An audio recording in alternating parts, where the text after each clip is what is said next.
So, hey guys, listen, we're all trying to get more productive. And the question is, how do you find a way to get an edge?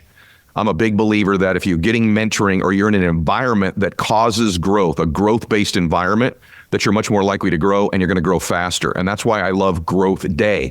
Growth Day is an app that my friend Brendan Burchard has created that I'm a big fan of. Write this down, growthday.com/ed. So if you want to be more productive, by the way, he's asked me, I post videos in there every single Monday that get your day off to the right start. He's got about $5,000, $10,000 worth of courses that are in there that come with the app. Also, some of the top influencers in the world are all posting content in there on a regular basis, like having the Avengers of personal development and business in one app.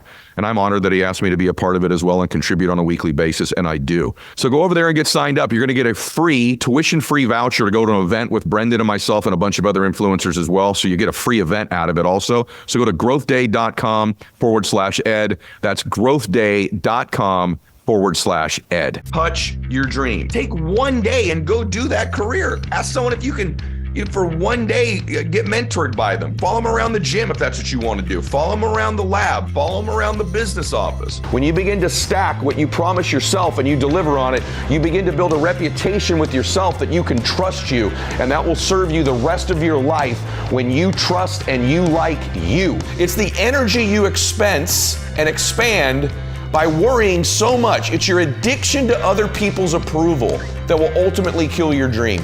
Here's your number one problem if you're running a business right now. You ain't selling it big enough. You got to see it bigger. Ready for this? Get in the big, man. Sell it bigger. Get in the big. So today's topic, let's get into it, are secrets. I've been asked, Ed, what's a secret that we don't hear anywhere else that can help me achieve my vision and my dreams for my life? Because there's all these checkmark things you'll hear on podcasts or social media that are wonderful tactics. But Ed, do you have something you could share with us that's almost like a secret of yours that no one else covers? And so I'm going to do that with you today. See, one of the things I'm a big believer in is that you must touch your dreams before you have them in order to make them a reality. You have to touch them. You have to become in proximity to them. You have to become familiar with them. See, in life, we will never exceed what we believe we're worth or we deserve. We'll never get more than we believe we deserve. We will also never acquire or be somewhere we don't believe we belong. And if you're like me, I was raised where when I would see affluent or rich people in their homes or their mansions or their nice cars, or even a nice restaurant, heck, even a nice hotel, I don't know really why it was felt in my family that way, but I always had this sense, we don't belong there. We don't belong there. And then even when I would see super happy families, because many of you know that I grew up with an alcoholic father who eventually got sober, but I remember as a little boy, sometimes wishing I was in another family, because they seemed happy and joyous, and I knew the strife and anxiety and tension that was going on in my home. And I remember thinking, even as a little boy, I really don't belong in those happy houses. And I certainly don't belong in those rich hotels or mansions. You'll never end up anywhere you don't believe you belong. And so what I had to do, and I think you're going to need to do, and I think this will be special for you today, is you have to begin to condition your brain and condition your spirit into believing you belong in these places. So I want you to write this down. Touch your dreams. It's so important that you touch your dreams, because what that does in your life, think about it this way. Think of someone who's a professional athlete right now. Pick anybody that you admire, LeBron James or, Aaron Judge in baseball, or a great golfer like Brooks Koepka, whoever it might be. Pick the sport. One of the things they had the benefit of is playing that sport as a young boy, or Serena Williams in tennis, right? Or as a young girl. And what happens is they become familiar in those environments. And so as they go through the ranks and climb and acquire more and more talents and skills, they believe they belong there because they've been on a tennis court 1,000 times. They've been on a golf course 1,000 times. They've been on a baseball diamond 1,000 times, or a basketball court. So they didn't have to worry about whether they belonged or whether they touched the dream. They touched every day as they caught a ball, hit it, threw it, dunked it, right? Hit a driver. So they actually, over time, spent time in their dream. And as they acquired more talents and skills, it naturally perpetuated them. But most of us, the career we're in, or the mansion we want to get to, or the home we want, or the relationship we want, or the emotions we want to feel, we haven't had the benefit of spending time in those environments. And because we haven't had any time in those environments, even if we acquire the skills and the talents and the opportunities to get there, if we don't believe we belong there, or we're not familiar with it, we don't end up there. And so what I had to do, and I started doing it pretty young, is I had to begin to condition myself to believe I belonged there by touching my dreams. And so I'm going to talk to you about a couple different strategies on this that I think are a very, very big deal. See, your mind gravitates towards what it's most familiar with. So if it's most familiar with your current environment all the time, it's going to continue to gravitate and attract that environment because you're vibrating at that frequency. It's your most dominant thought. It's your most common circumstance. And so if you don't do anything to shake that up, to shake the visual picture of your life, what you're touching, feeling, smelling, you end up just sort of acquiring skills and you never move out of that environment and get to the dream. So I knew I had to start touching my dreams. And what I did is I would do those. I had to create strategies, and I recommend you do. Some of them cost money and some of them are completely free. So I know some of your listeners going to listen, I have no money. You don't understand my situation. I'm in debt. I can't do a few of the things you're going to recommend. Don't worry. I'm going to get to some things for you in a minute as well. And then those of you on a limited budget like me, I'm going to talk about spending just a little bit. Okay. Just a little bit. Nothing I'm going to talk about is mega expensive. Okay. So what I did was I was coming up in business. I was used to, I guess, what you would probably call a lower middle class lifestyle. Okay. And I would see, like I said, these mansions and hotels and cars and happiness even, and think I didn't belong there. And I became very uncomfortable even thinking about those environments. So I had to start putting myself in those environments on very short-term basis. So what I would do is I was in the sales business. I would create incentives with myself. Stay with me. This is very important in your life. I would create incentives with myself where I would say, hey, okay, Ed, if you make 10 sales this month, whatever it was, 10 sales, or you make $5,000, or you make $10,000, or you do X or Y. If you do this at the end of the month, you're going to take a one-day break and you're going to go touch your dream. So for example, I lived in Southern California. There was a Ritz-Carlton hotel in Laguna Beach, Dana Point, California. And I used to set these contests up. I couldn't afford to live at the Ritz-Carlton or where those people go. But what I would do is I said, okay, I'm making $7,000 a month. If this month I make 12 sales and I make an extra $2,000 back in that time, I'm going to take that extra $300 and I'm going to go spend one night on Saturday night at the Ritz-Carlton Hotel. I would leave my environment. My wife and I would get in our car. We would drive down to the Ritz-Carlton. And I remember the first time I got there, not knowing how you even tip the valet and not even wanting to park my car and, bring my car to the front of the hotel because it was a Honda CRX. But I did. And I rolled up to the Ritz-Carlton in my Honda CRX and the valet, I didn't know, do you tip them now? Do you tip them when you come back? So I just tipped them both. I gave him the tip. And I remember the first time I watched my wife get out of the car and I went to grab my bag. He said, no, Mr. Mylett, we've got your bag. No one had ever done that for me before. It was very awkward for me. I was afraid they were going to take my bag. And then I remember we walked into the lobby and I saw this marble on the floor and the chandelier. And I'm like, my gosh, it was overwhelming. And then checking in, giving them my credit card and hoping I had enough of my credit card for the incidentals on top of the room. And the first time it was a little bit awkward. We stayed there and we were laying out at the pool with all these very wealthy people. And we had dinner that night, a decent bottle of wine. And during the daytime, I went and played golf. And I'll talk about that in a minute. My wife went and got a massage. And the whole thing cost me, I don't know, at that time, like $700-800, which was a lot of money to me. But I touched my dream. And then I went back and it's just different. You drove back. My ideas, my thinking, my vibrational frequency was just slightly different. And I remember thinking, I want to get back there. I can't live where they live. I can't wait to get back there. And then the next month I said, if I do X or Y, we'll go back for one night, just one night. We're just going to taste it, just a bite. I can't eat the whole steak. I can't afford that. I certainly can't have the whole meal. I certainly can't have the rest, but I can have a bite of my dream. And that's what I'm encouraging you to. I had a bite of my dream. And I'll give you other strategies in a minute that aren't anywhere near that expensive. But I had a bite and it tasted good. And the next month I said, if I do 6 or 8 more of these sales, I'm going to go there and we're going to do it on a. And I didn't do it. And so I didn't go because I didn't want to train my brain that we just go. I had to earn it. I had to do something exceptional to get the reward. I did not want to do it so there were many times I set up these contests with myself. I didn't hit them. We didn't go. I would ask my wife, start shopping for deals, look for discounts, look for places to go that are expensive, but we can get on the cheap. But then I remember about 4 months later, I hit my number again and we went down there again. Same routine, except this time I kind of knew how to handle the valet. And when I walked in, it's a little bit different. Still a little bit awkward, a little uncomfortable, but now laying out at the pool, I kind of knew where the towels were. I knew what drink to get. My wife knew where the spa was. We didn't have to ask. I knew where the golf course was. And by the way, while I was playing golf, I had a mentor tell me, Ed, rich men play golf. And I remember thinking to myself, I don't even like golf. It's 5-6 hours. It's boring. I'm not any good. I'm a baseball player. I want some action. Ed, rich men play golf. And I figured out what that really meant. That was a chance for me to get on a golf course with 3 or 4 other guys who were already living like I wanted to live. And I get to spend 4 or 5 hours with these people, even if I didn't know them. Like, how'd they walk? How'd they talk? How'd they think? What are their problems? What kind of vocabulary do they use? So I would go play golf and she would go to the spa, and then we'd have that dinner. And at the dinner, we would dream about what our life would look like and where we were going to go. And I'd say, babe, someday we'll live down here. You know, that Ritz Cove that's connected, that community, that's where we're going to live someday, right down here in Laguna Beach. There's a community right next to it. And that's a little bit more familiar. And then about 4 months after that, we did it again. Except this time, I remember walking in there going, I kind of feel like I belong here. And then I snuck into the gated community and we just drove around. I couldn't get past the guard gate the first time. Then I found a way in. We just walked around and drove around and looked at the homes. And what was happening is I was just touching my dream and becoming more familiar with it. And as I did this over time, I started to believe I belonged there. And as I was acquiring more skills, more abilities, more opportunities, this started to happen as well because I belonged there. I was conditioning myself. I was giving myself a mental rehearsal of what my potential life would look like.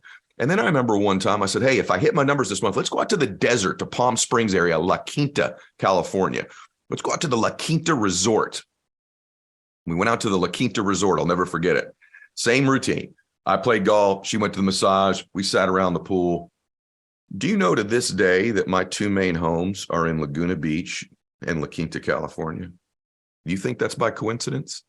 See, over time of touching my dream and getting a bite of it, I became familiar with it. Your mind moves towards what you're most familiar with, what you gravitate towards. Now, I think you need to set up incentives to do it.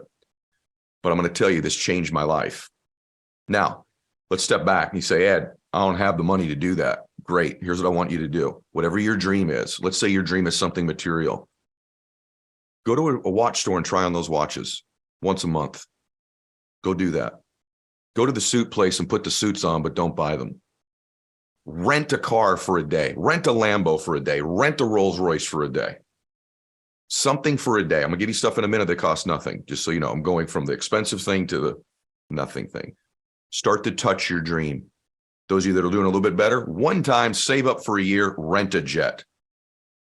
Instead of taking, by the way, this is the thing I would not do. Is what I see people with success doing all the time. They take these long vacations. I've never taken a long vacation. I would take 1 and 2 day vacations, Cabo, Laguna Beach, wherever, 1 and 2 day vacations. Why? I didn't want to lose the momentum in my business. But what would happen, listen to me, when I would get away for a day or two, my environment dictated my thinking. When I got into these other environments, that's when I would dream bigger. That's when I think about my new vision, where I was going, what I wanted to do, what my idea was, what my plan was. People always say, I have a hard time getting my plan together. That's because you're in the same environment. Get out of your environment. Go somewhere for a day or two. And by the way, those of you that are trying to climb to success, what are you doing taking 1 and 2 and 3 week-long vacations ever? I'm 52 years old. You know how many week-long vacations I've taken in my lifetime? Less than I can count on both hands. Maybe less than I can count on one hand.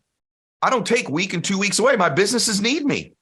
But I've taken a lot of 1 and 2 days, 3 days, because it's the same juice.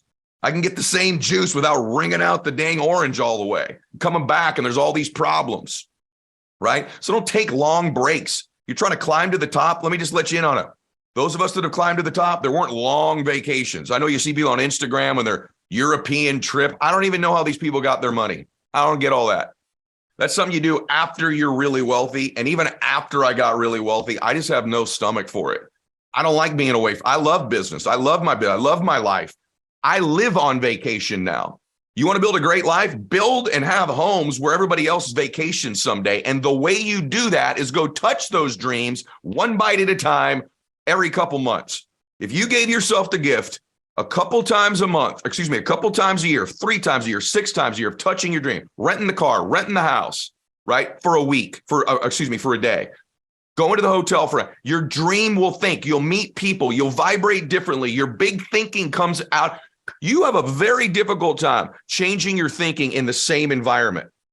It's very difficult to do. So what happened was I was able to change my environment for just 24 or 48 hours. And that's where I would do my big dreaming, my big thinking, my big strategizing. plus I'm becoming familiar with the dream, plus I'm moving towards it, plus I believe I belong there, and your mind moves towards what it's most familiar with. So now I'm becoming a little bit more familiar with this stuff. You starting to get this? Now, you say, Ed, my dream's not material at all. I get it. Most of mine aren't either. So what if once a month or once a quarter, and let's say your dream is to serve in your church. Have you ever just taken a Wednesday off on a vacation day and served at your church, your mosque, your temple, or your synagogue?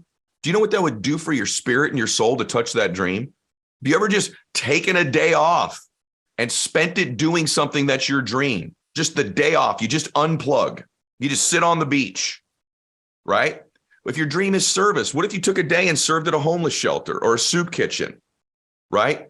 Or anywhere like that, or a women's shelter, whatever it might be, right? Or you want to get involved in helping people with cancer, or there's a charity or something you want to get behind. Take a day and touch that dream. It costs nothing. If you have no money, but it's material, drive into the nice neighborhoods, get out and walk around, go to open houses, touch these things. If it's you wish you could be a trainer full time, there's a career you want to do, but you got to pay the bills the other day. Take one day and go do that career. Ask someone if you can, for one day, get mentored by them. Follow them around the gym if that's what you want to do. Follow them around the lab. Follow them around the business office. Touch your dream. Now, there's these things in my life have changed me. Why? There's also proximity to power. There's proximity to being around power. And power is your dream. Power is the people who have those dreams. Those people have the answers, the thoughts, the vocabulary, the vibrational frequency, the relationships. I remember watching these guys playing golf, and just how they walked was different than me. What they talked about was different than me. And not all of them had it, but some of them did. I remember one of the first times we were laying out at the pool going, wow, people just lay like this and relax? I've never done this in my damn life. I wonder if there's some correlation between this relaxation and being successful. And so, do you understand what I'm telling you? That an element that's missing in your life, listen to me, is you touching your dream. And then here's the free one of all of them. Mental rehearsal, just visualization of the dream. Giving yourself the gift of picturing yourself driving that car, picturing yourself in that church, picturing yourself with that body, picturing yourself in that relationship, picturing yourself with that emotion. Mental rehearsal causes you to believe you belong in the dream. Do you mentally rehearse? How often do you mentally rehearse? Because what's really happening is your visual sphere, your auditory sphere, your kinesthetic sphere, the things you touch on a regular basis, hear and see, are mentally rehearsing the rest of your life for you. So at some point, you have to take control of that, override it, and actually force yourself to mentally rehearse the things you want in your life. That's a form of touching your dream. It's the lowest vibrational frequency is picturing it, but it's better than not. And if you do it enough times, because dreaming is free, you could do this daily and repeat it. And if you stack up that enough times, it can be more powerful than touching it for one day a quarter. But imagine if you combine the two, the mental rehearsal in your life of whatever the emotion, the dream, the car, the house, the relationship, the service, the contribution, the memory, the repetitious mental rehearsal. And then once or twice a year, 4 or 5 times a year, you go touch your dream on a budget, or even not on a budget. You drive the neighborhood, you try on the watch, you try on the shoes, listen to me, these things matter. You put yourself in these environments. You go have dinner at, a lot of people go, well, we go out to dinner every single week, once a week. Let's just say you do that. Okay. What if you just went once a month, but you went to the place you'd like to go the rest of your life? So you saved the money from those 3 meals that you don't go. And on the 4th one, you go to the place you'd like to be and get to touch the dream. You starting to see what I'm saying? Some of you that are a little bit further along, you'll give yourself a gift. You got a couple bucks, have a night where you don't go out and you have a chef come cook for you. And I know that some of these things are things that many of you are nowhere near ready to do. Remember what I just said. I started out by driving the neighborhoods for free, just getting into the neighborhood. I couldn't even get into the houses. I couldn't even get through the gates.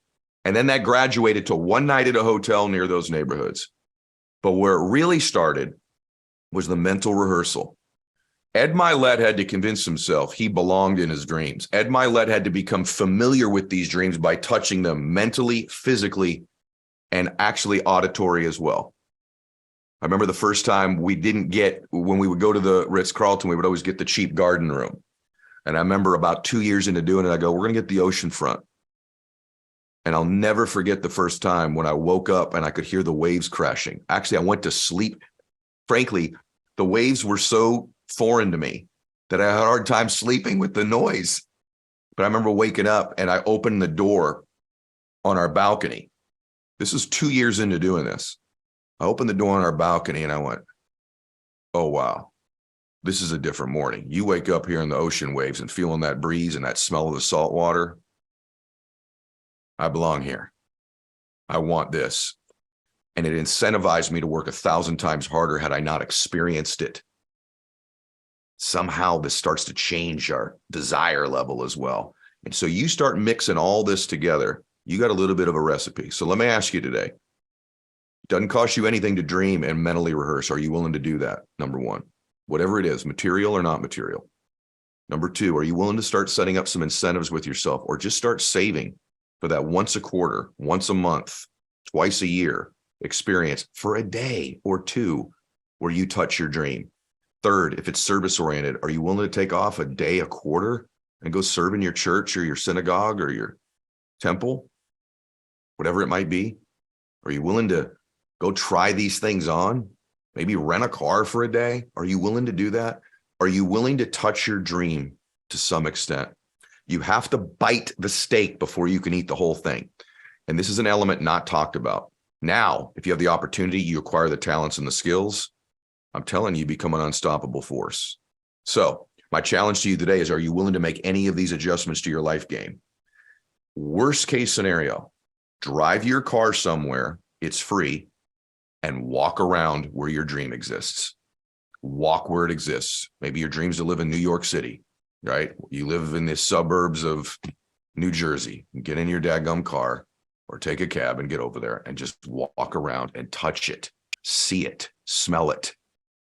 And what starts to happen is you build something called sensory acuity.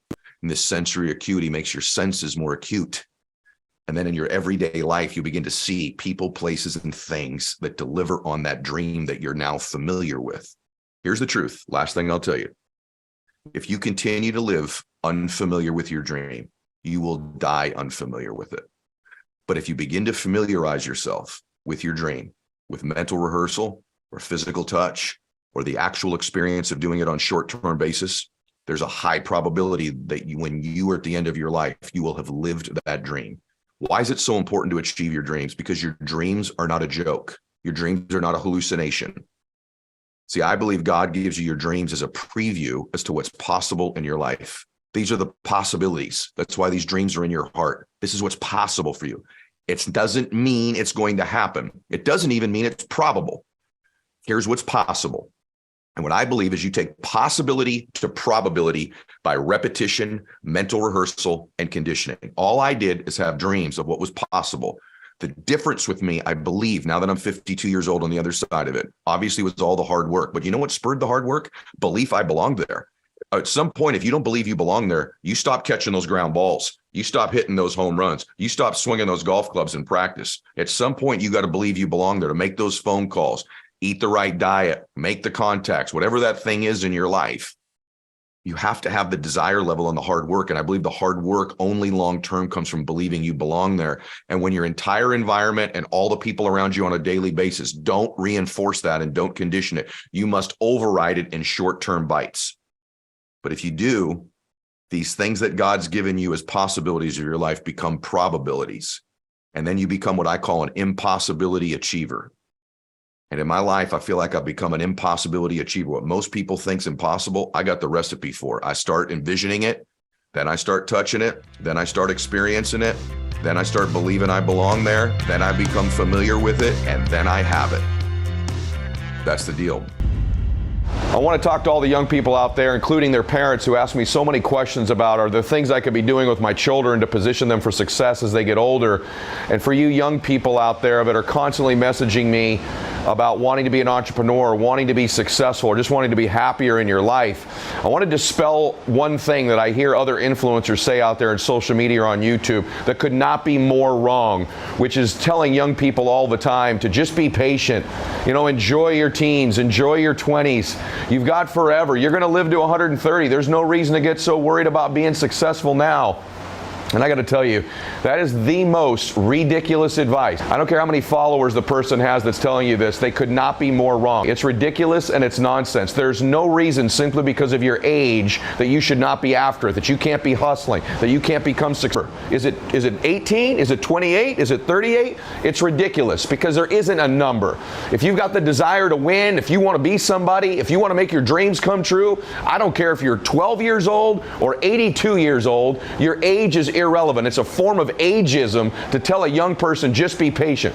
If you're like me, my mom and my dad didn't give me a business. I didn't start on second or third base like some of these people that are telling you somehow to be patient. I had to pick myself up by my bootstraps and make something of my life. And frankly, the sooner you get going, the sooner you start working on yourself, the sooner you make progress, the sooner you're going to get there and enjoy your life. And so don't listen to that crap. Think about this. When I was in my 20s, I made six figures early in my 20s. By the time I was 30, I was making seven figures. By the time I was 40, I was earning an eight-figure income. What if somebody had told me, cool it, be patient, don't worry about it? My entire life would be different. I wouldn't be looking at the ocean, living oceanfront now, or flying on my jet, or taking care of my parents, or having multiple homes, living on the lake, having multiple boats, multiple cars, whatever the material things are, donating to the charities that I want. And I listen to that absurd, ridiculous, stupid advice. So please don't listen to those people who tell you that. They have good intentions. They're talking about not putting pressure on yourself. You've got all kinds of time. The truth is, a little pressure is probably pretty good for you. Think about this. Steve Jobs was in his 20s and teens when he started. Bill Gates, Mark Cuban, Kylie Jenner. You talk any entrepreneur that's out there today that you know pretty well, most of them started young. Jay-Z started young. LeBron James started young. Why is it that you can't start young? Steve Jobs did. I did. Cuban did. Bill Gates did. There's thousands of entrepreneurs. In fact, the list of billionaires in the country gets younger every single year, as do the millionaires. You want to know why? Because of these things right here. Technology, your phone, your iPad, social media allows people at any age to win, including preteen and teenagers. And so please, parents, don't hold your kids back if they want to grow. Now that we can get rid of that myth, what should I be working on?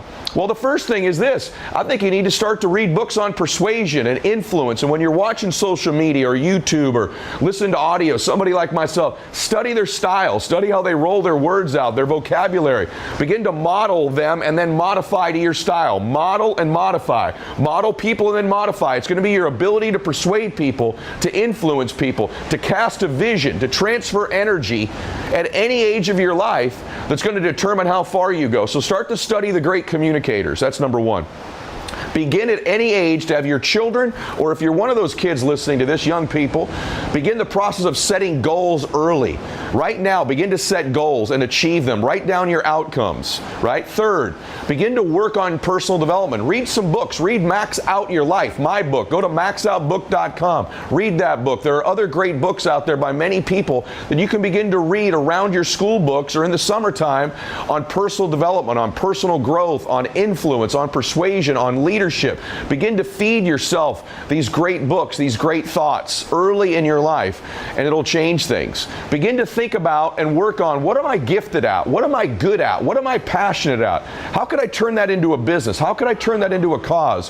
What are some of my natural gifts and blessings, and how do I leverage those into solving other people's problems? Great businesses solve people's problems. How can my gifts, my blessings turn into a business that can solve people's problems? The next step is being a leader. You have to decide that you want to lead. You have to step forward. That means not being like everybody else in your school. I don't care if you're in sixth grade or you're in college right now. It's being a leader. It's not being one of the guys. It's not being part of the pack. It's being different than other people. It's thinking different than other people. It's learning early in life that Other people's approval, your friends, your buddies liking everything you do and believing in everything you do is not going to get you where you want in life. It's being a leader, it's being a visionary, it's being unique, it's stepping out. And when you're young, you're going to take criticism for it. You're going to take flack for being different, for not going with the flow, for not drinking with everybody or smoking weed with everybody. Stay away from those things when you're young. Stay away from them when you're old if you can. These are not the practices of people that win. Let everybody else smoke and do drugs and smoke weed and get in trouble and go down that path, and you lead. You step out. You be different. You be extraordinary, and you be proud of the fact that you're different. The next thing is you got to work on your self-confidence, right? You got to become more confident. You know when you're listening, it's something you don't have enough of. Self-confidence is the process, listen to me, of keeping the promises that you make to yourself. When you begin to make a promise, I'm going to get up at a certain time, or I'm going to clean my room, I'm going to get a certain grade, I'm going to study, I'm going to do something, deliver on the promise you make to yourself. Not what you promise your parents or you promise your friends, what you promise you. When you begin to stack what you promise yourself and you deliver on it, you begin to build a reputation with yourself that you can trust you, and that will serve you the rest of your life when you trust and you like you. That's self-confidence. Keep the promises you make to yourself. The next part is start to work on your self-worth, your identity, which is different than just your confidence. Self-worth means I deserve this. I'm worth this. And that comes from doing the hard work. That comes from being unique. It comes from noticing it when you're a leader, noticing it when you do things other people don't do, noticing it when you turn away from bullying somebody and you're the kind one, or you interrupt someone who's bullying and you stop it, or you step up in a situation and you lead and you do the right thing, and you begin to realize you're different, you're unique, you're special. Your self-worth begins to change, and you believe over the time in your life, I deserve to win, I deserve to be different. The next thing is this: you got to take some steps. You got to take some actions, make some mistakes, fall down, allow yourself to fail. Failure is only failure if you don't learn something from it. But the younger you are and the sooner you begin to take action and allow yourself to learn and get experience, the stronger you become. And if you stack experience onto self-worth, onto self-confidence, you have a formula that is going to separate you from everybody. So what is it that you love? Is it sports? Is it music? Is it business? What are some of your gifts? Is it your ability to speak, listen, your math skills, your kindness, your humor, your beauty, your intensity, your passion, your ability to learn, your ability to teach, right? Your programming skills. Maybe it's thinking creatively, thinking strategically. Maybe it's just hard work, but what are you gifted with? And begin to leverage those gifts and talents towards your goals and dreams, and you'll be much happier. And the next thing is this: dream. I want you dreaming. I want you picturing your life. I live oceanfront here, and when I was a little boy, I used to walk on this beach and say, someday we're going to live there. Someday I'm going to have that house. There was nothing in my family that told me we should live somewhere like this. My family wasn't big dreamers. They're just good people doing good things in their life, but no one thought about owning jets or multiple homes or the beach. But I started dreaming. I started thinking big. I'm standing on the beach. My home is right up there, and this entire process started with just a thought in my mind of living here. When I was much younger, I walked on this beach with my then girlfriend, and I began to think about living here one day, and it opened a space in my mind as a young man about what would it be like to live oceanfront. I didn't know who these people were that lived here. I didn't know how they got here. That wasn't important. What happened was I had the thought about living here someday, the dream, and it created a space that didn't exist with me before I had that thought. And then over time in my life, I went to work on finding the people, the places, the things, and the resources to make this thought a reality. Just like the chair you're sitting in started with a thought, all of the details, the fabric, the seat, the structure became real.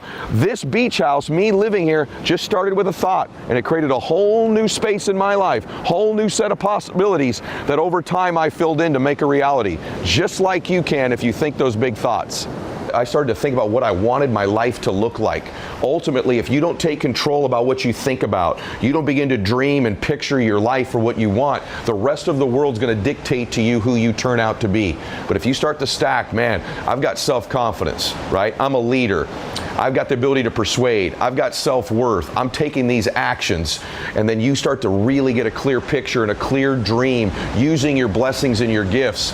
You've got such a chance to do something great. And here's the good news. You don't have to be any age to do that. You don't have to be 30 or 40. There's not some magic number. It's you. You're the magic, and this time can be yours. Start to get that experience. Always be positive. Stay away from negative people. Next thing, be careful who you associate with. Don't allow negative people in your circle. You're going to become the 4 or 5 people you hang around the most. Make sure you're hanging around positive and growth-oriented people who also want to make their dreams come true. Because as you get older in life, your parents will tell you, or you parents can tell your children, it's what separates us is who we associate with. So I want to challenge you, read, pray about it if you're a praying person. Ask God to join you in your business. And believe me when I tell you, anything is possible at any age, at any time, if you stack up some of the things we've talked about today. There's tons more stuff that I'll be covering on this channel, but I want to give you permission now at this age to win. Don't listen to the people who tell you you can't do it at this age or you should be patient. Get your hustle on now. Start making progress now. And where you could go is magic. The difference in your life, the direction, the places you can go, when you start taking action and dreaming big, it's magic. It's magnificent. When I was young, I walked this very beach. And I told myself someday I'm going to live there. I didn't know how I was going to do it. And for right now, that's not the most important thing. The most important thing is to get that brain of yours and that heart of yours, that spirit of yours dreaming about the big things you want in your life. And at your age, if you're young, if you're a parent of a young person, don't hold back. Think huge. Think big about what you want in your life. And the more specific it is, the more likely it is to happen. So I want to challenge you. Where do you want to live? Who do you want to be someday? What are the specific places? And dream big and touch your dreams if you can. And the more you get specific about what you want, the more you begin to really think about it and touch it and feel it at a young age. It just gives you that advantage on doing it younger. I mean, wouldn't you rather be wealthy young than wait until you're much older to be wealthy? And so I want to challenge you, go touch your dreams. Go see the things you want. Start dreaming bigger right now. And the more you can go see them and touch them and read magazines and social media about them or physically go to those places, the more likely it is to happen. There's going to be moments of your life that just take your breath away because you can't believe how far you've come, and then you're going to go even further and further and further. I want to challenge you to do that now. At any age, you can do it.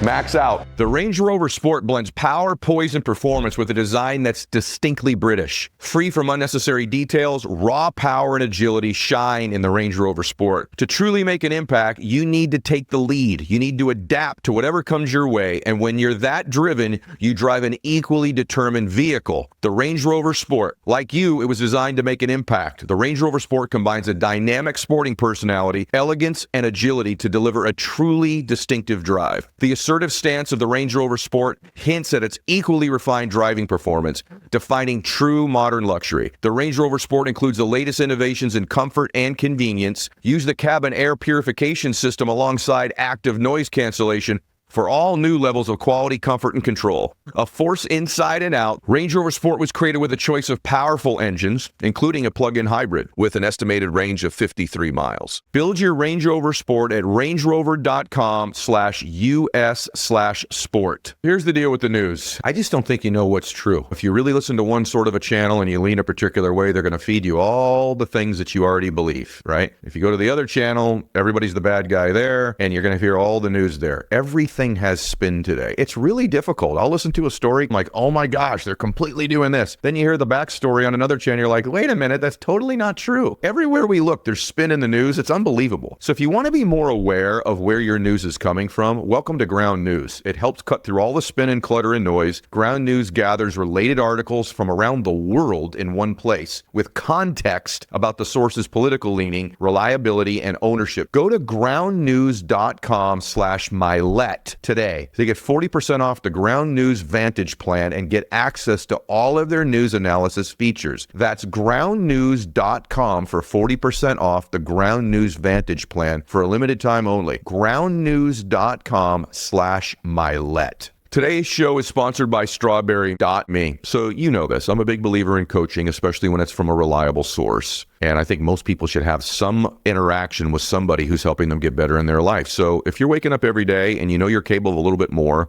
but you're not really sure how to get there, listen, success doesn't just happen. Most success people in the world don't figure it out on their own. They have a coach. They have mentors. They got coaches. They have people guiding them every step of the way. That's where Strawberry.me personal coaching comes in. You'll identify your obstacles that are holding you back. You'll develop a step-by-step step-by-step plan, take action and confidence. You can be held accountable if you want to. Knowing you have a dedicated support staff, a coach behind you every step of the way. Instead of relying on guesswork or waiting for the right time, I've had a personal coach for a long time, and it's helped me tremendously in my life. You know, I love that Chinese proverb. If you want to know the road ahead, ask those coming back. That's what a coach can do for you. They've got the directions many times in your life. Go to strawberry.me/ed and claim your $50 credit. That's strawberry.me/ed. It's this concept of haters. We've all heard about this. What do I do with my haters? How do you respond to haters? How do I overcome that? They're stealing my dream, right? And there's all this advice out there. Drown out the haters. Don't listen to the hate. Don't let them take your dreams away. And that is certainly important. And when someone fits that category, you need to eliminate them from your life and discard the information that they give you. But here's the truth. It's getting a little bit overcooked out there. The fact of the matter is, not everybody who is giving you feedback is necessarily a hater or necessarily antagonistic to you. See, sometimes they're just giving you feedback. Sometimes they're just concerned. And other times it's just criticism. You need to learn to distinguish between criticism, concern, and feedback. And they are three completely different things. It's very easy, isn't it, to just slough off when someone's giving us feedback or are concerned about us. They're a hater. You're just hating on me. You probably even had somebody say that to you who you've been concerned with or concerned for or that you're giving feedback to. How do we ever get better if we don't listen to feedback from people? How do we ever get better if we don't listen to their concerns? How do we get better if we don't listen to criticism? Criticism is not necessarily a negative thing.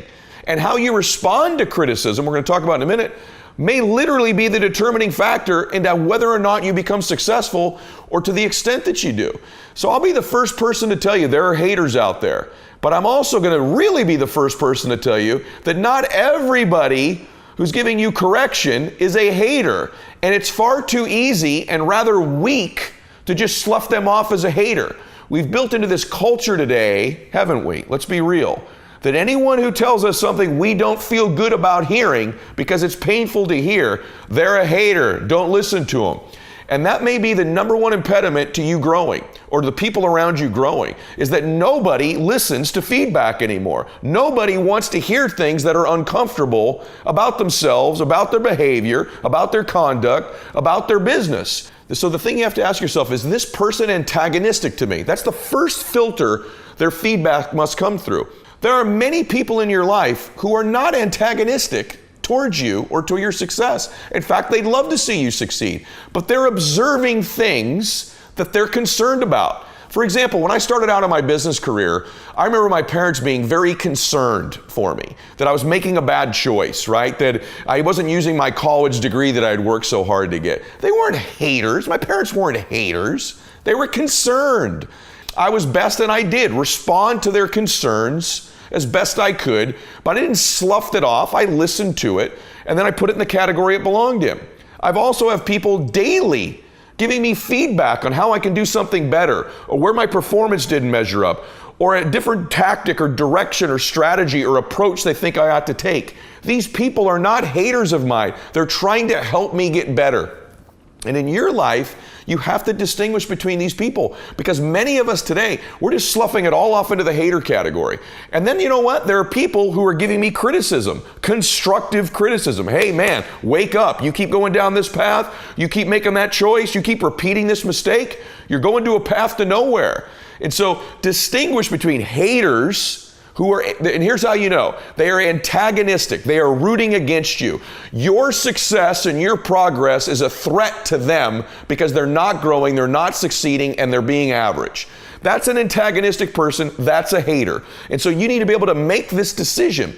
When in doubt, they're not one, by the way. But there are going to be people, lots of people, that your growth, your change, the transformation you're going through threatens them.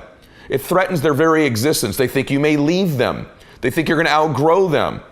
It exposes their lack of growth, their lack of progress. You need to understand who they are. You need to react accordingly. You don't listen to them, and in some cases, they need to be removed from your life. And if they're not removed from your life, the emotions attached to what they think, feel, and say are removed. And you don't listen to anything they have to say. Those are haters. But then there are people who are giving you criticism. And the people that I know in my life that are the most successful want criticism. They want feedback, and they appreciate some concern. And so ask yourself, was this person giving me criticism? And if they did, how did you respond to it? Did you make the course correction? Did you repeat the mistake again? Is this something that if you don't improve it, it's going to hold you back from your success? And do they have your best interest in mind? The second part is someone's concerned for you. Maybe they love you. Maybe it's just that they love you and they're concerned, right? And we're going to talk about this in a minute. Love them back. Continue progress. Continue to go towards your dream, but don't categorize them as haters. Don't become antagonistic towards them when they're not towards you.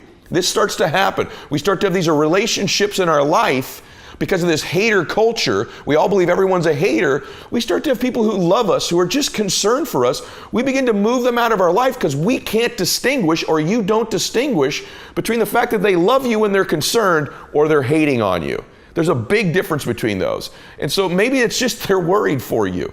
And maybe they're wrong, and you can love them as they're wrong, but treating them as a hater is completely different than loving them back and moving on anyway.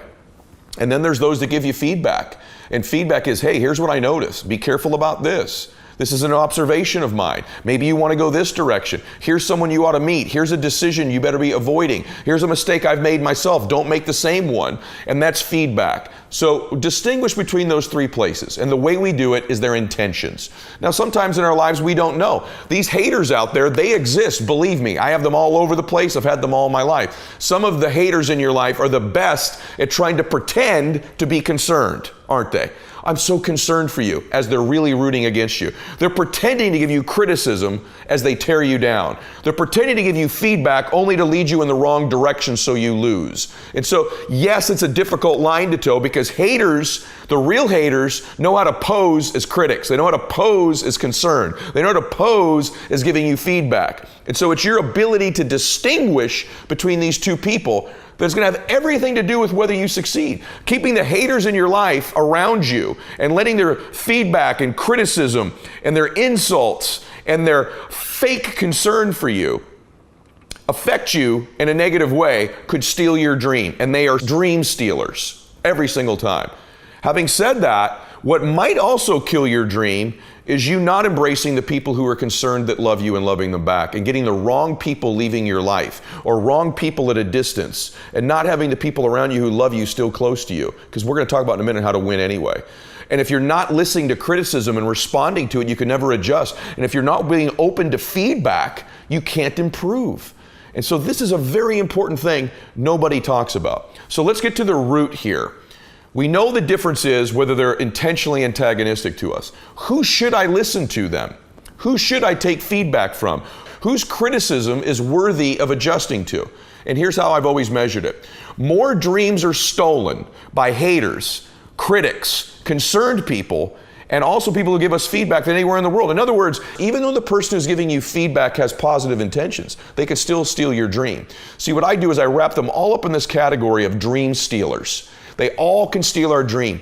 See, your parents who are concerned for you may not be haters, but they can still steal your dream because you may be doing it just for them. Your spouse may not be a hater, but they can still steal the dream, right? Your friends who are concerned for you or give you feedback, they may not be haters, but guess what? They can still steal your dream. So let me give you some counsel that's helped me in my life. Who do I listen to? My rule is always this. I listen to somebody who's successful in the area they're giving me counsel in only. In other words, you may have a loving mother or father who are unbelievable at being parents or at raising children, but never became successful in business. I would submit to you that you should be taking advice and counsel from those people on parenting, on raising a family, but not in business. Furthermore, you could have somebody that's a great business mentor of yours who can give you great feedback, great counsel in business, but I wouldn't take their advice in parenting if they've been divorced 3 times. See, the mistake that people make is they don't distinguish between who the haters are and the others are. And then the bigger mistake is I see people every day who have their business dreams stolen because they took the counsel, the feedback, the criticism, and the concern, maybe not of a hater, but of someone who's never been successful in business before. So you're going to let someone steal your business dream who never built a business dream of their own. This happens every single day. If someone's not successful in business, why in the world would you ever let their hating, their criticism, their feedback, or their concern impact you in any way? They don't belong in that category. That doesn't mean they're not a valuable person. If you go back to the people that love you, they may not be haters. They may not be rooting against you, although some of them are. But the ones that aren't, be very careful of taking their advice in an area they're not successful. Furthermore, if you wanted to get in great shape, and you were trying to go on this new nutrition plan, a new diet plan, why in the world would you take advice from somebody who tells you, this doesn't work? I read keto doesn't work. I read you can't do traditional weightlifting. You got to do aerobic exercise. You start taking advice from somebody who's not even in great shape, who's not even fit, and they steal your fitness dream. This is true in every single area. Take counsel from people who are successful in the area you're trying to be successful in. You have to compartmentalize success. Is it not true that you know people that are in incredible shape but are a mess financially? Why would you listen to your trainer if they're broke about how to get rich financially? Why would you listen to the financial person about how to get in great shape unless they're also in great shape? Why would you take counsel from fools in areas where they're fools? So too often I think what we're doing is we're trying to decide whether someone's intentions are good or bad, and we don't take the veil off. It's just whether or not they're successful. You know what you'll find out? If you meet a mega successful entrepreneur and you approach them with about a goal and a dream you have, more likely than not, they're going to tell you to go for it. Entrepreneurs are some of the most optimistic because they've been successful somewhere. They believe you can be as well. If you ever meet somebody who's really fit and you ask them, can I get strong? Can I get fit? Can I get healthy? 9 times out of 10, that fit and healthy person is going to be the number one person to say, yes, you can, to encourage you to do it. The biggest thing I always look at is when I'm getting feedback, criticism, concern, or hate from somebody, how are they doing in that area? And what you find out most of the time is that if they're not winning in that area, their feedback means nothing. Their concern shouldn't impact you, and their criticism is invalid. Now, if they're super successful in that area, maybe you ought to be more open to their criticism. Maybe you ought to listen to their feedback, and maybe their concern is valid. Then again, maybe they're hating on you, but probably not. The fact of the matter is most people that win, they don't have any reason to hate on what you're doing because winners want to see more people win. Winners want to see more people prosper. And so be very careful about what you think is a hater and who you think isn't. But more importantly, don't take counsel from fools. I'm not saying the person is foolish in every area. They're just foolish in that area. Don't listen to them in that aspect of your life. And so why this matters so much is because it's where we expense our energy, right? Like for me, I want good feedback. I'd like some criticism and I appreciate concern, but I don't expend a lot of energy worrying about it. So many people expend so much energy on the emotion of what other people think about them. In fact, the number one thing probably killing your dream isn't your hater, isn't the feedback, isn't the criticism. Right? Isn't the concern. It's the energy you expense and expand by worrying so much. It's your addiction to other people's approval that will ultimately kill your dream. You're addicted to what other people think about you. And the issue is this. That's actually the symptom. The symptom is, I'm so addicted to what other people think about me. The disease is lack of self-confidence in ourselves, lack of identity, which is why I've spent so much time in the previous audios and videos trying to build up your identity, build up your self-confidence, so this addiction to what other people think about you is eliminated or reduced in your life. The fact of the matter is this, what other people think about you is none of your business. It's none of your business. And here's the truth. You want to know the truth? They're not thinking about you. They're thinking about what you're thinking about them. They're doing the same thing you do. And let me tell you something about these haters. What most people do is they project onto other people the things they dislike about themselves the most. So they acknowledge it. If you remember in a previous video, an audio, I said to you, if you're having a hard time discovering what your giftedness and purpose is, look at somebody you admire, your hero, and what are the 3 or 4 things about them that you admire the most? Because you see in them the giftedness that you see in yourself. So if your hero is Dr. Martin Luther King and it was how much his concern was for other people, or his vision and his dream, or his ability to articulate, or to bring people together, or to not see color, whatever that thing is that you see in him, I can tell you that the reason that you admire it, the reason that he was your hero, is because you see some of those similar gifts in you that you can apply in a different place. And so we see in our heroes the things that are our true giftedness. We criticize in others what are the things we hate about ourselves the most. And so most of the time when someone is hating on you, they are projecting on you. Oh, she thinks she's so incredible. She just wants people to like her. He's all about the money. He just wants people to like him. All he does is work. Whatever it is, they're projecting onto you the weaknesses and negative things they see in themselves. Either they don't work hard, so they criticize you for working hard.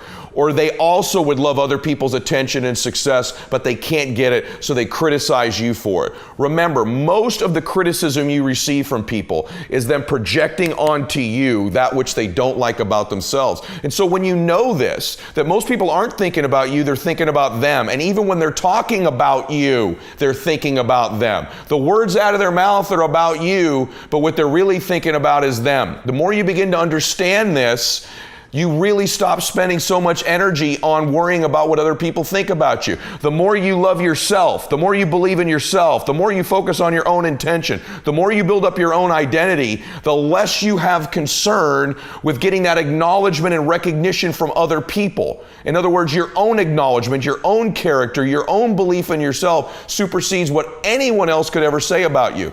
It is a sad existence on earth and will eventually lead, in my opinion, to an unfulfilling life if everything is about what other people think about you. I had a specific audio and video where I suggested to you that you are not your possessions, you are not your achievements, you are not what you look like, and you are not what other people say you are. When you can begin to own that, you start to piece together all of the trainings I've put together for you, from self-confidence to transferring energy to eliminating self-doubt to vision, all the things we've been covering here. And when you begin to piece all of this together, you'll begin to have the picture of how to deal with haters. You must distinguish between who is and isn't one. You must only take counsel and feedback from people that are successful in that specific sector of their lives. You have to know when someone's hating on you, they're really hating on them. That is a fact, I can promise you. I can promise you, when you're hearing someone gossip about other people, they're typically projecting onto them and talking about things about themselves that they hate, that they despise, that they wish they could improve. But rather than have the courage to improve their own life, they'd rather just tear down and criticize others. There's this great saying that says, you don't build the tallest building in town by tearing down everybody else's. You build it by building the tallest building. So what are a couple final tips you could use to help you deal with haters, or at least respond favorably to improve from criticism, feedback, and concern? First thing is this person antagonistic to my success? Are they antagonistic toward me? Are they rooting against me? You have to ask yourself that. If they're rooting against you and they really just want to see you lose, they're pretending to be concerned, they're posing as a critic, they're posing as giving you feedback, then this is something that you just completely eliminate from your life. This is someone who should not be in your space, they should not be in your life, they should at least not be in your proximity. That's number one. Number two, you have to be self-aware. Do a self-audit to ask yourself, this piece of information, this feedback, this criticism, this concern, if I implemented it and made this adjustment, would I get closer to my outcome? Would I get closer to my goal? Does it serve me to do so? The third thing is, can you compound the effect of what they've given you? In other words, I believe in this concept I call compound pounding. Compound pounding. What it means is we underestimate the relentless pursuit of something over and over again and its impact on us. So for example, there's these great rock outclaves that happen right here in the ocean. And that is from the ocean just compound pounding on those rocks. They've formed a whole new structure. They've broken the rock down over time. The wave after wave, pounding and pounding and pounding against the rock, compounding its effect over time.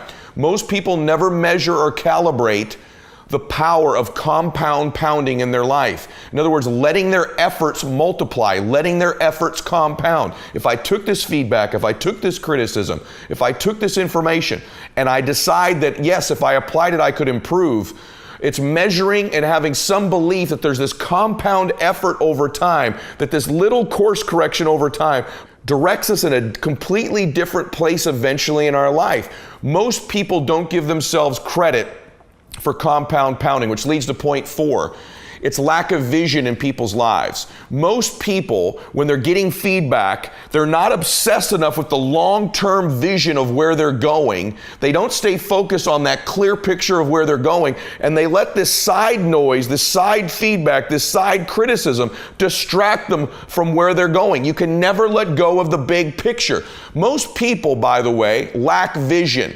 And they will lose because of this lack of vision. And it's not what you would think. It's not the lack of vision where they don't see the place they want to go. Let me tell you what it is for most people. You ready? They have a depth perception issue. They kind of know what they'd like. They'd like the big picture, but they constantly think they're further away than they are. They think it's much further away to get to this place. They've overestimated how long it will take to get there, and so they act like it. It's kind of like this. If we had a race, and I think the race is 60 yards and you think it's 60 miles, is there a different pace we'd both start out the race running? If I think it's 60 yards, I'm off and I'm going because the finish line is that close. So I behave in such a way as if the finish line's that close. If you think it's 60 miles away, your pace is different, your cadence is different. Your ability to be distracted, or your inability to stay focused, better said, on the finish line happens because you have this depth perception issue. Everything is off in the future to you. Everything is so far away. People that win shrink it. We've talked about shrinking time frames in previous trainings, right? 3 mini days, right? Getting 21 days a week. I'm talking about something slightly different here. It's shrinking how close you believe you are. Let me say something to you that none of your haters will ever want you to know. You are much closer to your dream than you think you are. It could happen much sooner and much bigger than you think. And it is your ability to begin to believe and get real clarity of perception, of time. It is much closer than you think it is. And it's your ability to begin to not only get clear about what it is, but bring it closer. Believe it's going to happen sooner that will get you to act faster and be less distracted by the feedback or the weather that happens while you're on this run. A 60-yard sprinter, boom, they're gone. They don't need to worry about conditions, what's going to happen around them, who thinks what, crowd noise, the path, any of that stuff. It's now. The marathon runner, their pace is slower. There's feedback. They're looking around. They're listening. They're watching. They got to stop for water breaks, don't they? They're dependent upon getting the water. They're dependent on the towel break. They're dependent on all this other stuff. And because they think it's such a long race, that's how they behave. Whereas the sprinter goes now. So it's your lack of depth perception. It's your lack of understanding of how close it is that allows the noise, the criticism, the feedback to impact you negatively. And the last point is this. You need to accept the suffering. You need to embrace the suffering. Here's the truth. There's 2 types of suffering that's going to happen as you chase your dream. There's either the real suffering, which is the going through the hardships, taking the rejection, making the phone call and having somebody not show up. If you're on a fitness journey, it's the real suffering of eating cleaner. It's the real suffering of hitting the gym when you're tired and sore. If you're an entrepreneur, it's the real suffering of the false start and then the setback, the false start and then the setback. It's embracing the suffering. See, once you decide, I know I'm going to have to suffer to get there. I know that's part of the journey for me, and I'm going to talk about this at length in another audio. Once you accept that there will be suffering, right? It becomes so much easier when it comes your way. It's just something you know is part of it. You don't see the suffering as some sign you should stop, or the suffering as some sign that you're not cut out to do it, or that it's not your time, or you should go in a different direction, because you're sprinting all the time and the dream is closer than you think it is, and you accept that you're going to suffer on the way there. It makes it so much easier as the suffering comes to just know it's part of the process. And here's the hook though. It's the type of suffering.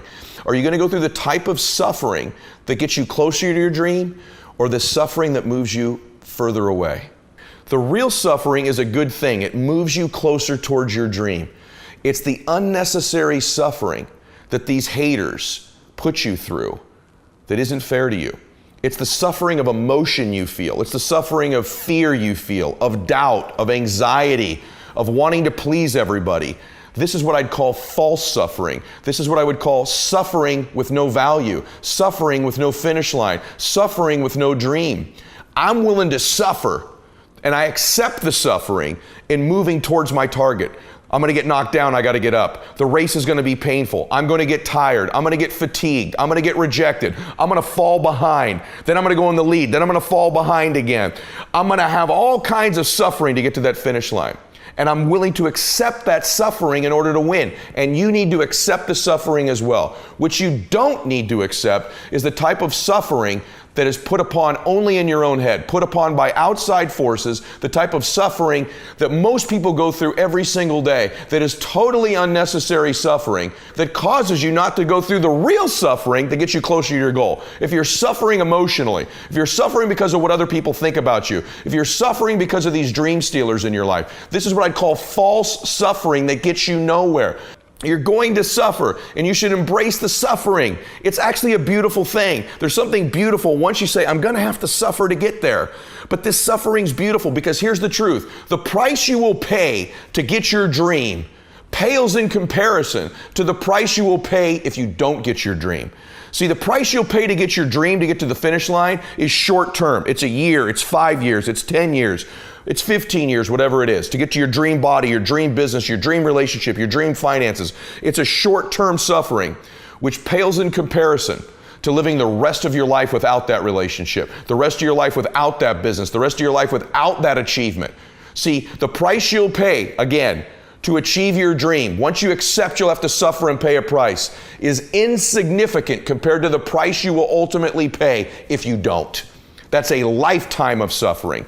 But what will steal that dream from you, what will steal the ability to pay that price, is suffering from what other people think about you, suffering from these relationships in your family, suffering from feedback from people who aren't concerned about you, who are antagonistic towards your fate, antagonistic towards your future. You're gonna suffer. Make sure it's the good suffering, the suffering with a reward. There's no reward to the emotional suffering you're going through, worrying about your haters, worrying about what people think about you, worrying about the detractors. I'm not here to tell you, as your friend, as a mentor, that suffering is a bad thing, or that suffering towards your goal is something you shouldn't embrace. I embrace it all the time. Every day before I go in the gym, I know I'm going to suffer a little bit, but it's going to make me stronger and more fit. As an entrepreneur, I accept their suffering. I accept there's discomfort. I accept their setbacks. There's something beautiful once you accept that. What's terrible is then to accept voluntarily the suffering that is so unnecessary that the rest of the world is going to try to put upon you. So distinguish between the type of suffering you're willing to go through. Don't let anybody else ever cause you to suffer, to lose your perception, to lose your vision, to lose how close you are, to lose your belief, to steal your dream, to get you to pay the ultimate price. The ultimate price is that you begin to suffer worrying about what other people think about you. And in the consequence of paying that price is you will pay a lifetime price far greater for not getting there. So today, I want you to distinguish, is someone a hater, or are they giving me criticism, concern, and feedback that I should respond to? That criticism, that concern and feedback, is it coming from a valid place? Somebody who's successful in the area that I'm getting this counsel from.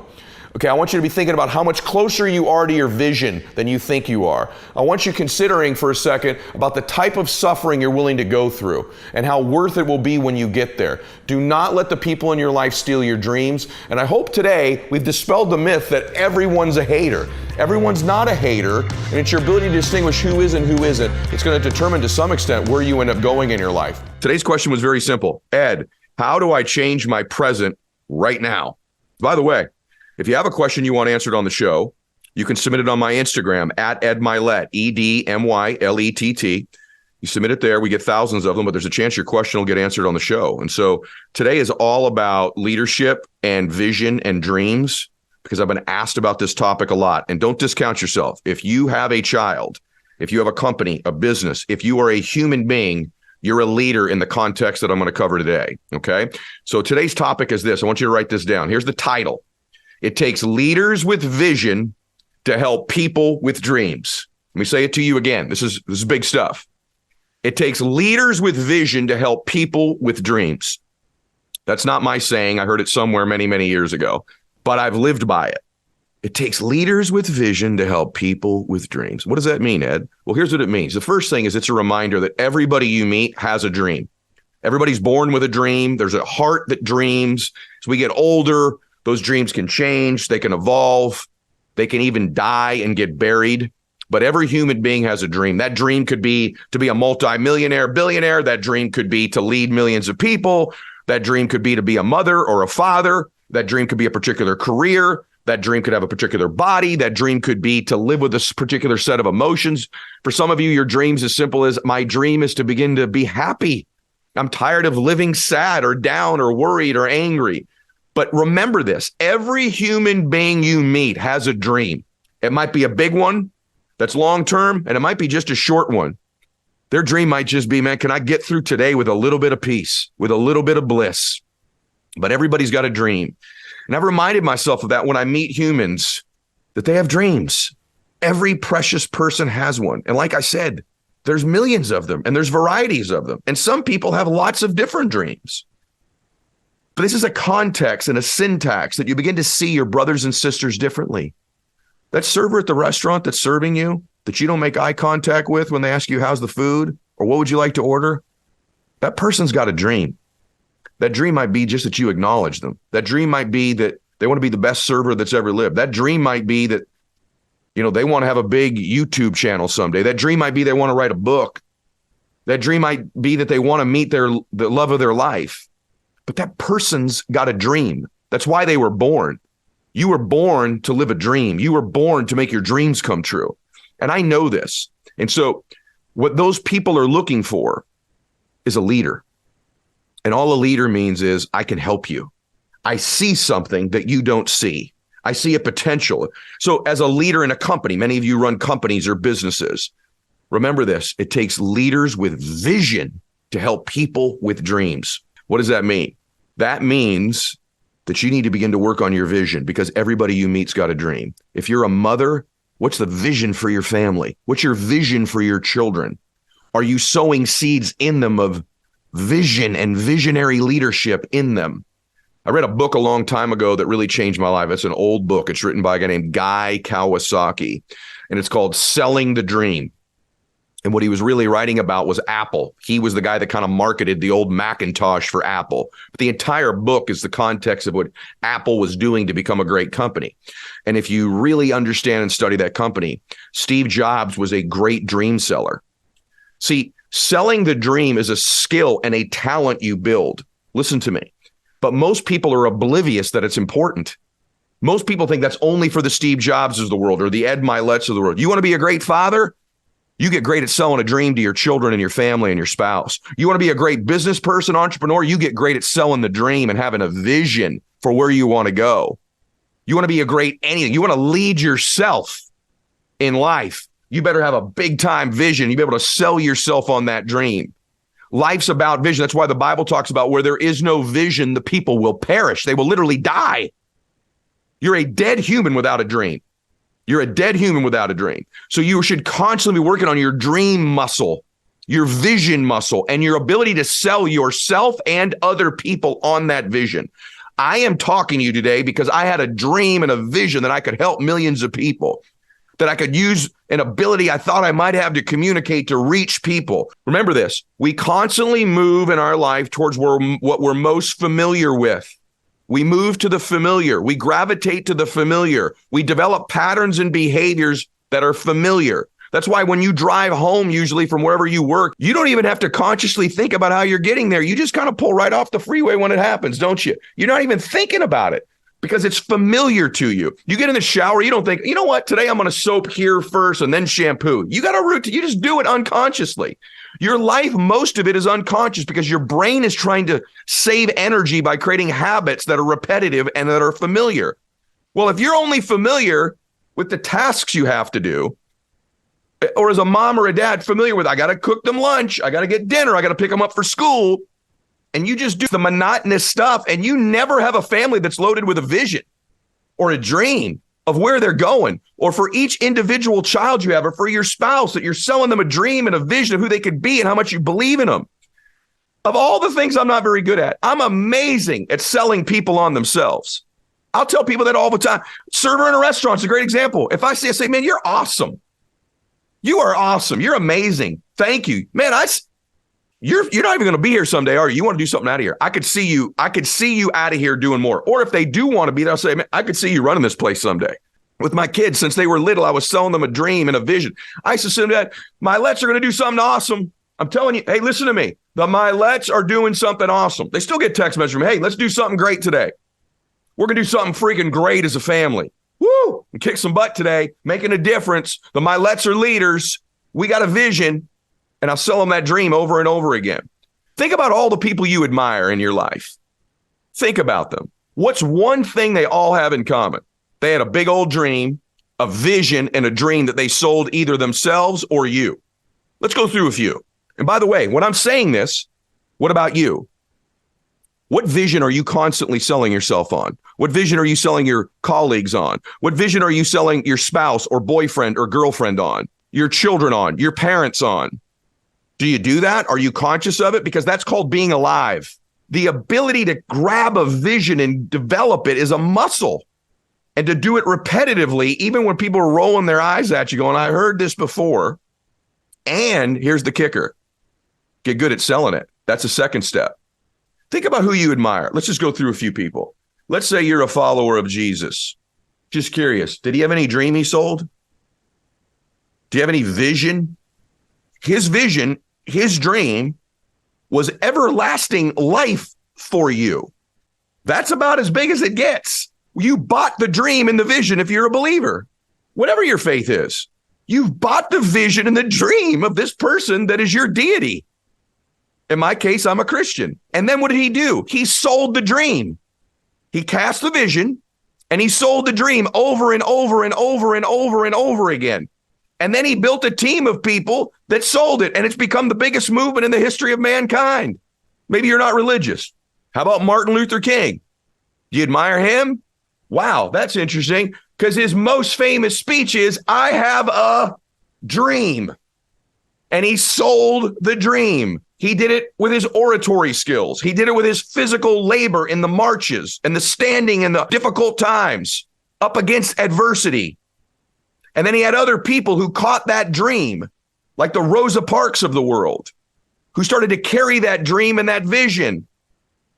Okay, maybe you're into politics. Who do you like, Trump or Obama? Because you don't like them both. What did Obama have? Hope and change. If you loved Obama, you were all about hope and change. And he embodied that hope and that change that you love.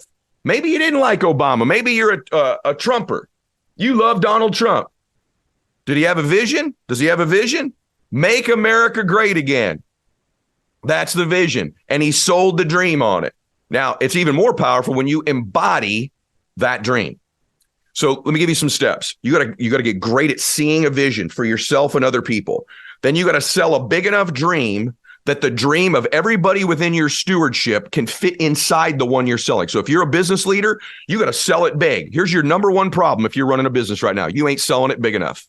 You got to see it bigger. Ready for this? Get in the big, man. Sell it bigger. Get in the big. When Apple was just a board company, Jobs was talking about being the most transformative company of all time. That was crazy. How about me? Some guy that's just plugging away as an entrepreneur 25 years ago, a dream of being worth hundreds of millions of dollars, of influencing millions of people, of using my story to change. You'd have laughed your ass off at me back in those days. Well, people aren't laughing anymore, are they? Because I got a big old vision. I started selling myself the dream. And when you sell it and then you embody it. So here, that's step one, get a vision. Step two, start selling that dream. Step three, make it repetitive. Being in business or being a mom or being a dad or being a leader is not coming up with new things you say to old people. It's saying old things to new people. Let me say that to you again. Too many of you are trying to create some new thing you're saying to the old team. What you need to be doing is saying the old things to new people. So I've said it over and over and over. So you got to sell it big enough that everybody's dream fits inside of it. So the Myletts are going to do something awesome. Max, you can play on the PGA Tour. Bella Boo, you can have your own business and run for president someday. It fits inside the dream that I'm selling. If you're running a company, you got to get the dreams of everybody to fit inside that. The third thing is you got to back it up with massive action. It can't just be words. People got to watch you go, oh, she means it now. You get good at selling that dream and you do it repetitively. You don't end up suffering from what I call leadership fatigue, where you get tired of hearing from yourself. You get tired of saying it. Most businesses fail because the leader gets tired of selling the dream and acting like it. Most parents fail because they get tired. If they ever sold a dream, they get tired of selling it because the kids don't behave, they don't act like it, and they finally just quit. The more you sell the dream and sell the vision, I'm convinced the problem for most kids is they're being raised by parents who don't sell a big vision and a big dream and tell them how amazing it's going to be. When you're a leader, that's a position. That means you have a viewpoint the people behind you can't see. You have a job as a leader, as a mom, as a dad, as a business leader, as a coach, to say, hey, let me tell you what I see because you can't see it. Let me tell you how it's amazing it's going to be when we get there, how worth it it's going to be to go through the trials and tribulations, how worth it is to go through the ups and downs and put the work in. Let me say it to you again because this is going quick, okay? You got to see something they don't see because of your position as leader, and you got to be able to say, let me tell you what I see. And you tell them over and over and over, and you tell them in different ways until they get it, but you say the same thing. And you tell them how amazing it's going to be when we get there. Go all the way back to Jesus. Let me tell you what I see. I see you in heaven someday. Let me tell you how amazing heaven's going to be. Let me tell you how amazing it is. Right? Over and over and over. Then you tell them how to get there. Over and over and over again. It's got to be big. It's got to be bold. It's got to capture people's hearts. And they've got to see themselves fitting inside the one you're selling. It can't be a selfish dream unless you're just leading you. Then you got to do the hard one. You got to validate it with your action. They got to see you go, wow, she's serious. She's in here 2 hours earlier than she used to be. Oh my gosh, she's got this dream of doing this bodybuilding contest she's doing. Look how disciplined she is with her diet. My gosh, you know, she takes off on lunch and works out in addition to her morning workout. They start seeing it. Man, he's talking big stuff for the company right now. He's talking major plans, major vision, unbelievable stuff. Have you seen how he's working right now? This dude's a maniac. He means it. You validate the dream with your actions. You tell your kid they're going to play high school basketball. How often are you getting out there shooting with them? How often are you getting up early? How many videos are you sending them on shooting stuff? How many articles? What the coach are you trying to get work to get them with? Validate it with your actions. You become a powerhouse. And then it starts to get momentum. This is what happens in life. You got to learn to do this. If I was to tell you one thing about your life I would wish for you, is that you would get a bigger vision for you. If there's one thing I would wish for your company, is that you get a bigger vision for your company. If there's one thing I'd wish for your family, is that you get a bigger vision. And after you have those things, then what I would wish for you is that you work on the development of selling that dream and getting better at selling yourself and others on that dream. Then I'd wish you'd repeat it almost to the point of people thinking you're crazy. And then what I would wish is that everybody can fit inside the one you're selling. And then what I'd wish is that you'd validate it by taking massive action.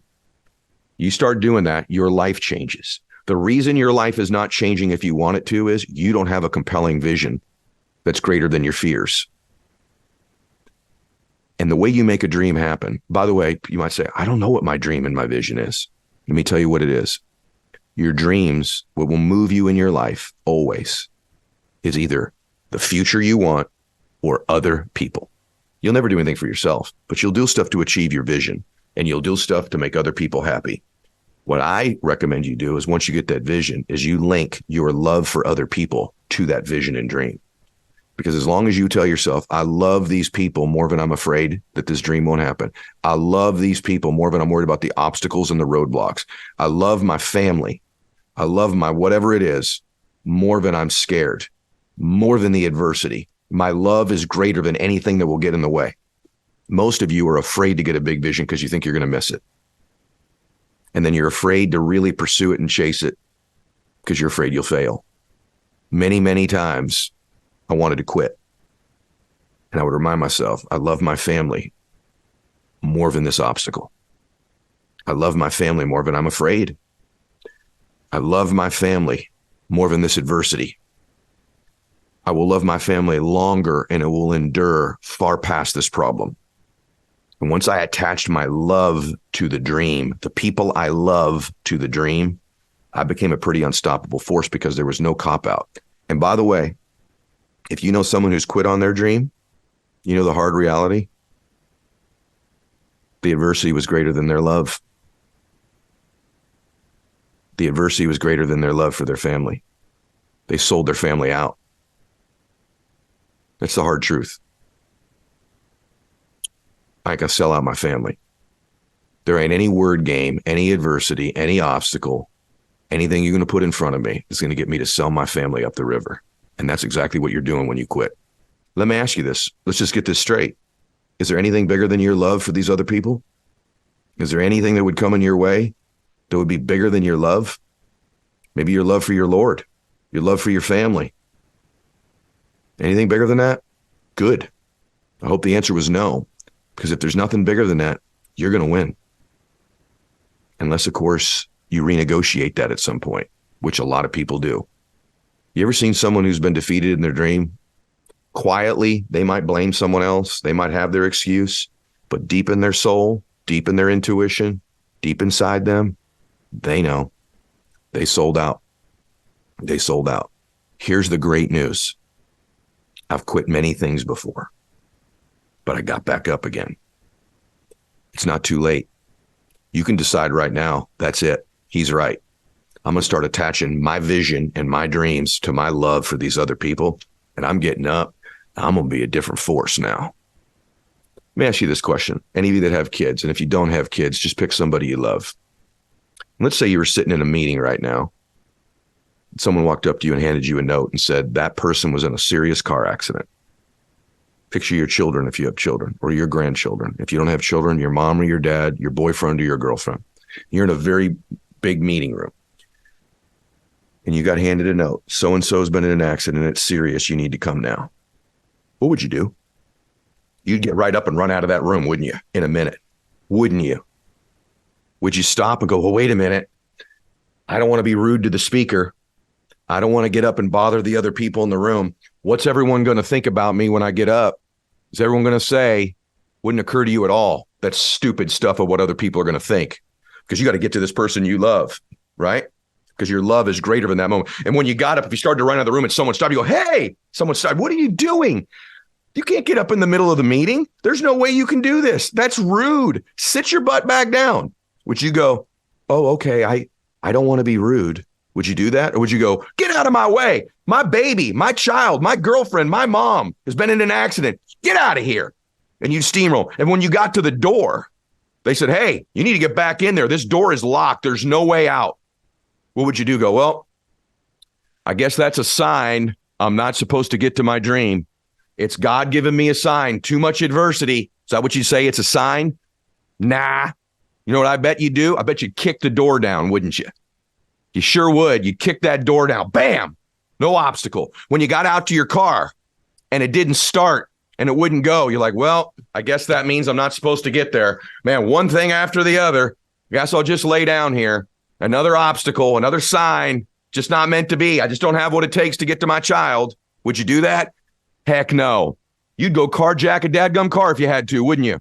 You'd ask, I need your car. I need your car. I need your car. I need to take me right now. You'd get an Uber. You do whatever you could. You get an Uber. You get a taxi. You'd run and get anything it took.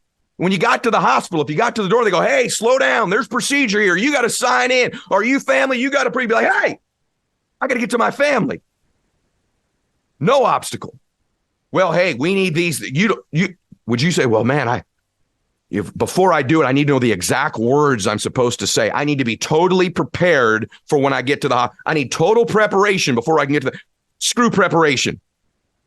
You're never going to be totally prepared for that moment. You don't have to have the perfect words or the perfect moment or the perfect knowledge or understand everything. That's all out the damn window when you want something to get somebody that bad. You'd get to your baby, wouldn't you? You wouldn't need the perfect words. You wouldn't need to know everything. You wouldn't wait to get started for the right timing. None of that crap would matter, would it? Because you're going to get there because you love them so much. That's how your dream has to be. And by the way, that's the truth of how people make their dreams come true. And here's the truth about the people that don't. They don't attach that love, that urgency, that obsession. And so little stupid things start to seem big. What are these people going to think? Oh my gosh, someone rejected me and told me to sit back down. The doors are closed. There's no way to get in that room and make it happen. You'd find a way to get that door knocked down, wouldn't you? There's no door closed. It didn't start. There's a setback. My car. No, wouldn't matter. When you got there, they said, hey, we need this information. We need to hear the right words from you. You wouldn't wait around and go, well, let me sit in the parking lot and prepare for another 3 weeks before I get started. So the timing's better. And I know everything I need to know when I get in that hospital. No, you know enough. And you'd get going. And what you would say is, I'll figure it out when I get in there. Isn't it trivial and isn't it silly when you put it in that context, what we let stop us and why we lay down after a while? Ed, how do I get back up in my life? I'm telling you how. You get back up by getting a new vision, by repeatedly selling yourself this dream, and by attaching your love, like that precious child or loved one who was in an accident, that type of urgency, that type of love, that type of obsession towards chasing it. And now you're up. And when those obstacles do come, they may rattle you, they may stagger you, but they won't stop you. You're unstoppable. What we're going to discuss today is the filter or prism in which the point of view of which you view your life. And there's really two ways that we look at our lives, the filter we see it through. And I wrote about this in The Power of One More in my book. There are a certain percentage of people, a very small percentage of people, who operate out of their vision and imagination, their dreams. That's their frame of reference. They're almost like a child they dream in their life. They operate out of vision and imagination. They allow that to be the dominant filter and prism at which they see life. The vast majority of people don't do that, however. Most people operate out of history and memory. And they wonder why they keep repeating the same life over and over again with a different set of people and maybe a different set of circumstances, but the same results, the same emotions. And so the first thing to ask yourself today is, which one are you? And it's okay if you're the one that you wouldn't prefer to be. But do you, for the most part, operate out of your history and your memory, and you think a lot about those things? That's what most people do. Or are you one of the rare few people who operate out of imagination?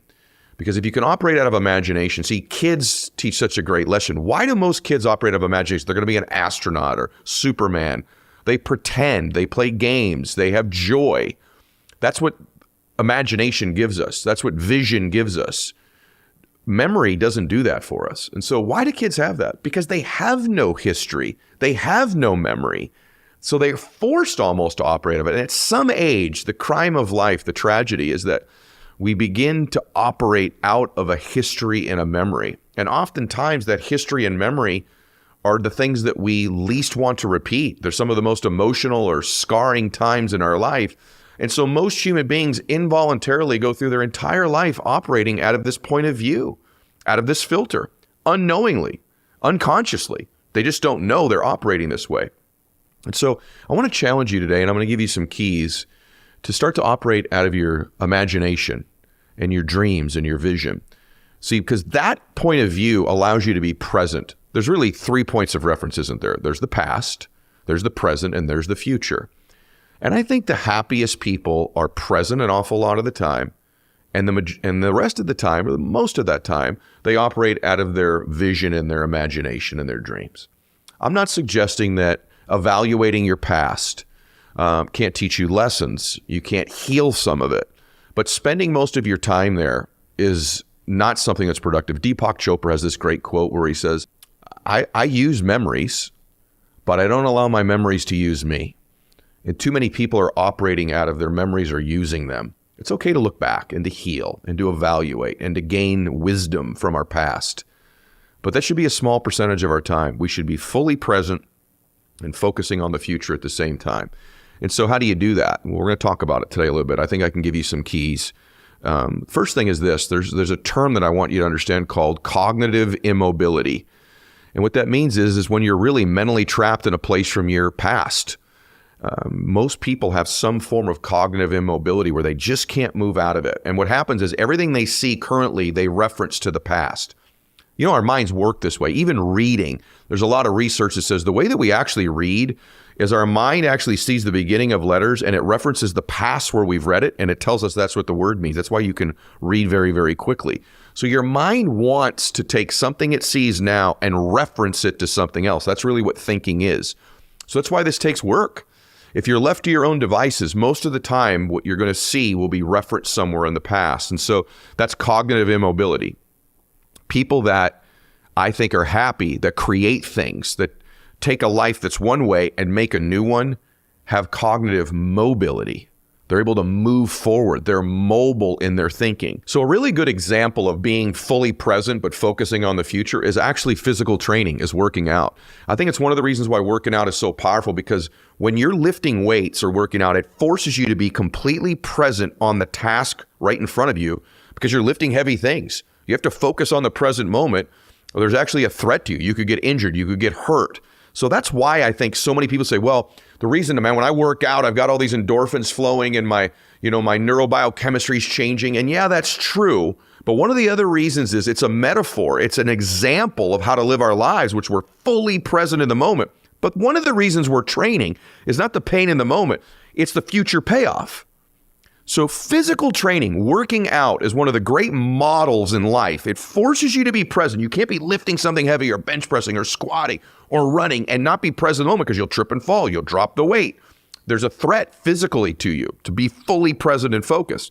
But you really aren't doing it for that moment. You're doing it because there's a payoff. Your heart will be stronger. Your cardio will be stronger. Your body will look stronger or better. And so physical training is a great example of how to be fully present, but focused on imagination and vision and dream, as opposed to history and memory. When you're working out, you're physical, you're not thinking about your past. It's almost impossible, right? So that's a great metaphor.